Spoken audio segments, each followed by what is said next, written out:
ជំរាបសួរបងប្អូនសូមមើលព្រះគម្ពីរមួយកន្លែងនៅព្រះគម្ពីរអេសាយជំពូក53អានពីខ4ដល់ខ6ទ្រង់បានទ្រាំទ្ររងអស់ទាំងសេចក្តីឈឺចាប់របស់យើងហើយបានទទួលផ្ទុកអស់ទាំងសេចក្តីទុក្ខព្រួយរបស់យើងជាពិតប៉ុន្តែយើងរាល់គ្នាបានរាប់ទ្រង់ទុកជាអ្នកមានទោសវិញគឺជាអ្នកដែលព្រះបានវាយជាអ្នកដែលរងវេទនាតែទ្រង់ត្រូវរបួសដោយព្រោះអំពើរំលងរបស់យើង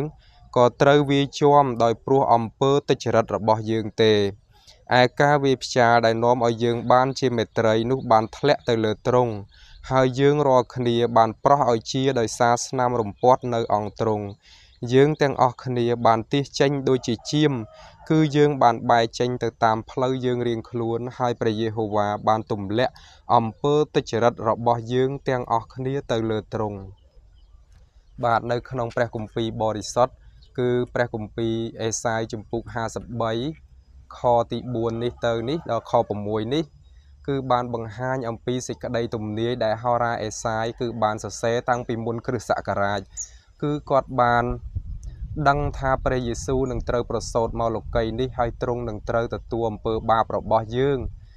នៅលើរូបអង្គទ្រង់ហើយជាប់នៅលើឈើឆ្កាងគឺហោរាអេសាយគឺគាត់បានដឹងជាមុន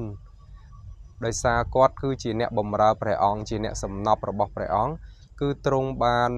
ប្រាប់គាត់ឲ្យសរសេរបទគម្ពីរនេះ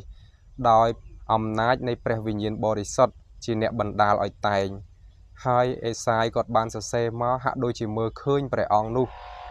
ចំណែកយើងទាំងអស់គ្នាគឺបានកើតនៅក្នុងសម័យនេះក៏យើងបានដឹងអំពីដំណឹងល្អរបស់ព្រះគឺទ្រង់ចាត់ព្រះរាជបុត្រាទ្រង់ឲ្យប្រសូតមកលោកីយ៍នេះគឺដើម្បីជួយសង្គ្រោះមនុស្សលោកយើងឲ្យរួចពីអំពើបាប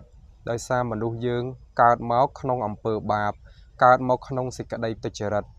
ហើយព្រះអង្គគឺស្រឡាញ់មនុស្សលោកទ្រង់មិនចង់ឲ្យនរណាម្នាក់ត្រូវហិនវិនាសត្រូវធ្លាក់ទៅក្នុងឋាននរកនោះទេចឹងហើយបានជាព្រះអង្គចាត់ព្រះរាជបុត្រាទ្រង់តែមួយឲ្យប្រសូតមកលោកីយ៍នេះ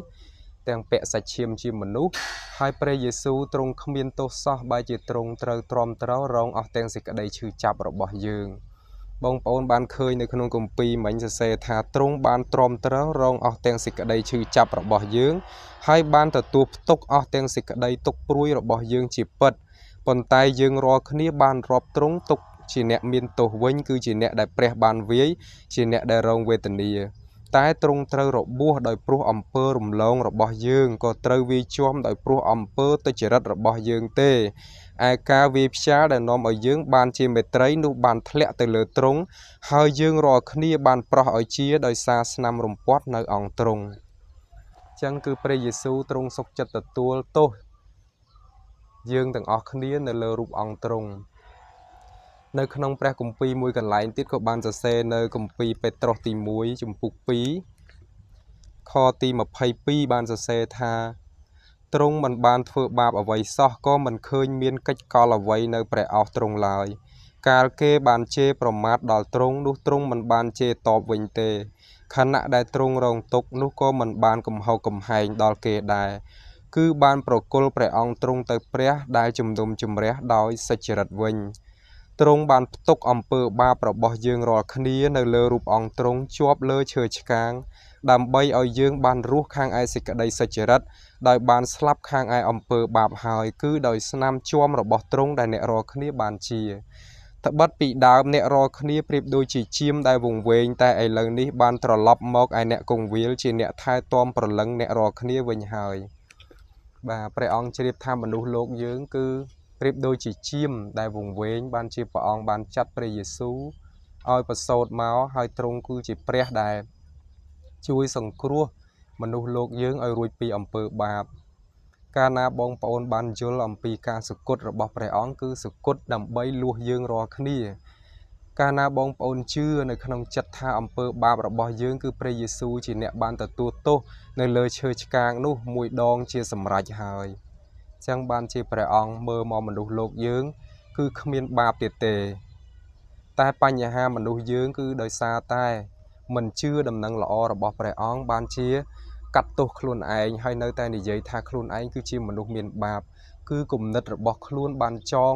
មិនឲ្យខ្លួនឯងនិយាយដោយក្លាហានថាជាមនុស្សសុចរិតនោះទេ តែព្រះអង្គម្ចាស់វិញគឺទ្រង់បានប្រទានព្រះយេស៊ូវគ្រីស្ទមកយើងហើយ